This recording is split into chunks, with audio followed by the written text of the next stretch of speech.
getting a little bit smart to what I'm doing, right? I'm trying to go here, it's a bit, or he pushes, I want to go here, he's getting it to be a bit unmovable. So what do I do from here? This is where that movement with the toes works. You're kicking in behind the thighs because you can keep them close. Oh, bah, you've got this, you know. Elbow up, killer, isn't It's a it? killer. So you see this a lot in the first movement in forms. A lot of the different lineages slightly change there, and there's many applications. Coming through here, for instance, 1, 2, the knee is implying a kick. The knee is implying a kick, or it's implying a pressure wave. So I'm over here like this, it's a position, and we're getting something, I'm just pushing that out, just jamming it a bit. So you go from subtle to gross. There's some days you can chi yourself up before a seminar and bounce people off all day. Other days you wake up tired or hammered, not feeling too well. Where's the chi then, you know? And if you're using too much of the chi as the foundation, as your primary grappling or engagement platform, and you want to translate it into real life, say you're nightclub security, or you're a copper, or you're a soldier, and you're in a very highly strung environment where there's lots of things going on around you, potential weapons and attacks, you really don't have the time to get in the zone, right? So your system will, at a primal level, start giving you these fight or flight protection impulses, because no matter how stupid we are, some part of ourselves is still switched on, right? So you need to learn how to go hard and go quick. So Tai Chi, we say, starts from soft, becomes hard. And external martial arts like karate would be doing this, very one here, very hard. And then eventually it takes that quality, because now my karate's gotten really soft. It's incorporating all these internal dynamics. So since I've done hard martial arts like Okinawan and Japanese karate, Filipino stick fighting arts and stuff like this, Aikido, you start to go from the one's qualities to the others and blend them. The Tai Chi takes a long time to become functional as a combat system in an environment where it's actually combat rather than just a demonstration or an exercise. For instance, like we do push hands to your chest, so you have to move forward. So you're going to reach your hand to my chest, just touch it here, I do this. And then I'm going to do the same to you, just see what I've done in my hand, you just follow it. Just let it go, not too far there, push it here, right? So against me like this, push my chest, I'm here, I've got this. I've got that. I've got that. I've got this. And if I want to be nasty, that as well, if I go back to my karate training. So when I come there, you take it here, this just relaxes, so there's no tension here. If you push me, there's no tension. See this, you bring it to me, my whole body follows. That toe's doing it. The shoulder as you move forward can help. So this is where you can start to see it in practical applications. If you're pushing in, I just go with it. So if you're going to push in a circle like that, I just follow it. And then go here. Then do something like that, right? So you just, this is the contact point you're aiming at. Just put your hand on it like that, right? So you just, so I want to do this. Then I want to go here. Then I want to go here. And so this is what we're building up. It's quite practical. We do that on intercepts. Some of the basic patterns, I know we haven't rehearsed this. Let's make a circle like this together.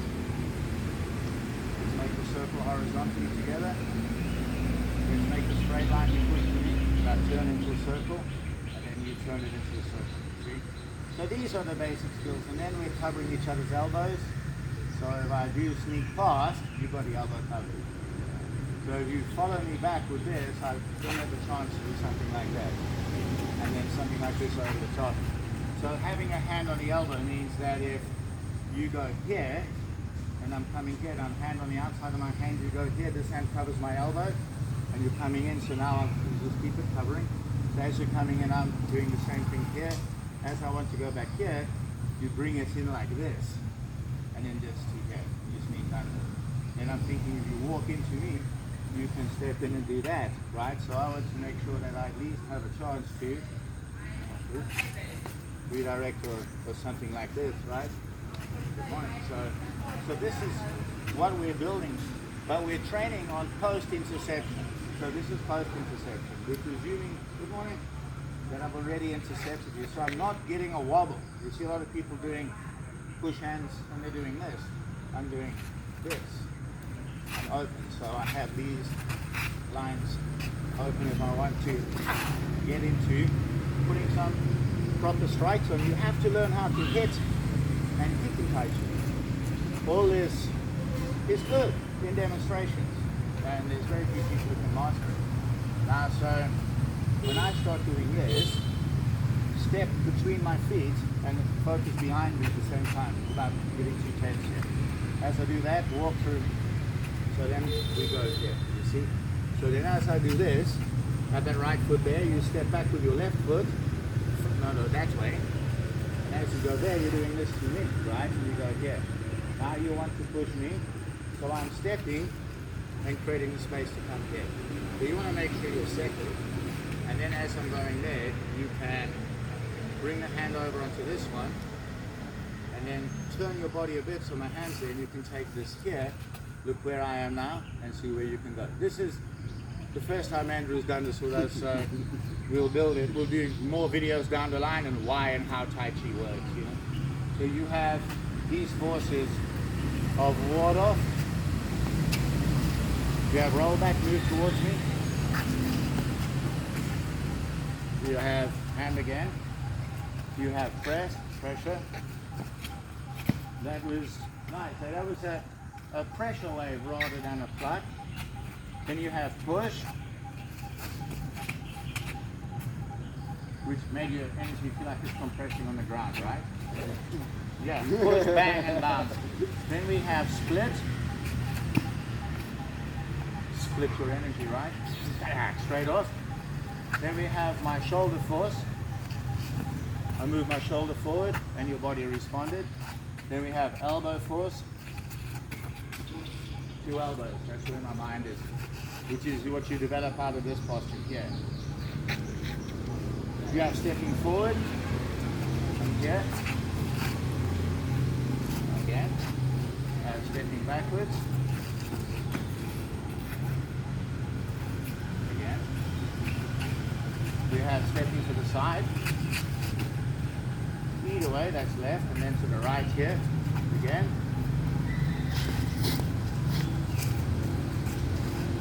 And that's just doing Dancing. really supple thing. But the most important here is to be able to shock someone like that. Which you see in bigger frame movements on Lu.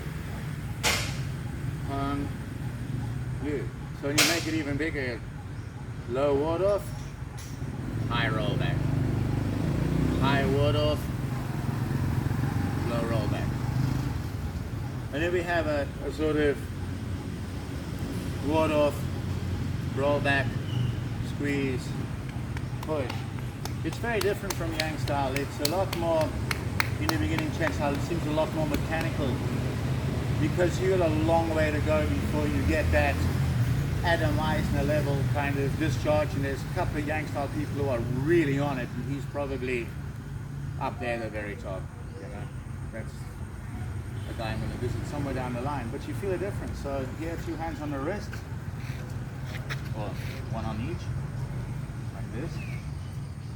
So if I try to use my arms, boom. If I just put my weight to my feet, split.